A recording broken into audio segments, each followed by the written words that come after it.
Hello everyone, আসসালামু আলাইকুম। Welcome to our channel আমাদের টেক। আজকে আমরা দেখব একটি জিও T50 একটি ছোট বাটন ফোনে কিভাবে স্ক্রিনশট দিতে হয়। তো এই ফোনটি যেহেতু দাবি করতেছে যে সকল অ্যান্ড্রয়েড ফোনের ফিউচার এই ফোনটিতে পাওয়া যাবে, তাহলে অবশ্যই এই ফোনটিতে স্ক্রিনশট ফিউচারটিও পাওয়া যাবে।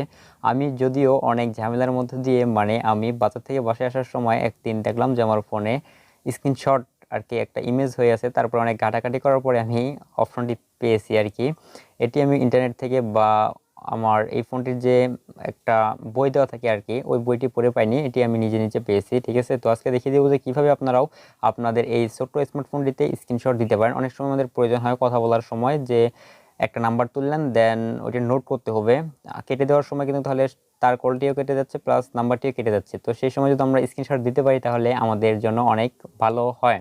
তো আজকে আমরা দেখবো এটি যে কিভাবে যে কোনো জায়গা থেকে স্ক্রিনশট দিতে হয়। স্ক্রিনশট দেওয়ার জন্য অন্য কিছু করতে হবে না, জাস্ট স্টার আর হ্যাশ একসাথে প্রেস করে ধরে রাখলেই স্ক্রিনশট হয়ে যাবে। ঠিক আছে, আমি একসাথে ধরে নিই প্রেস করে। দেখুন আমি এইবার একসাথে প্রেস করে ধরলাম, স্ক্রিনশটটি কিন্তু হয়ে গেছে। তো আপনারা এখান থেকে যে কোনো জায়গায় যান, আপনার অ্যান্ড্রয়েড ফোনের মতো সেম সিস্টেম, সেমভাবে আপনারা স্ক্রিনশট দিতে পারবেন। ঠিক আছে, আমি যেখানে যাই না কেন স্ক্রিনশট কিন্তু হয়ে যাবে, জাস্ট অ্যান্ড্রয়েড ফোনের মতো।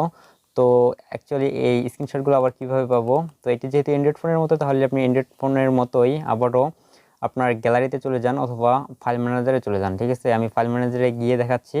ফাইল ম্যানেজারে আসার পরে দেখবেন এখানে ডিমের পরে স্ক্রিনশট নামে একটি অপশন। তো স্ক্রিনশটের মধ্যে গেলে আপনারা এখানে পেয়ে যাবেন। মজার ব্যাপার যে আসলে ছোট ফোন স্ক্রিনশট করা যায়, তো বিষয়টা কিন্তু মজার। ঠিক আছে, তো আমি এই ফোনটি ইউজ করতেছি অ্যাকচুয়ালি 7 থেকে 8 মাস হচ্ছে। এটি আমার অবশ্য সেকেন্ড ডিভাইস হিসেবে ছিল, আর ফার্স্ট প্রাইমারি ডিভাইস হিসেবে আমি ব্যবহার করতাম HTC Geo 10 Pro এই ফোনটি। ঠিক আছে, তো এই ফোনটি আমি ব্যবহার করতেছি না বেশ কিছুদিন আগ থেকে, কারণ আমার হাতে চলে আসছে এখন গ্যালাক্সি F22। ঠিক আছে, এই ফোনটি কিন্তু অনেক ভালো, আর এই ফোনটি দিয়ে আমি এখন ভিডিও করতেছি।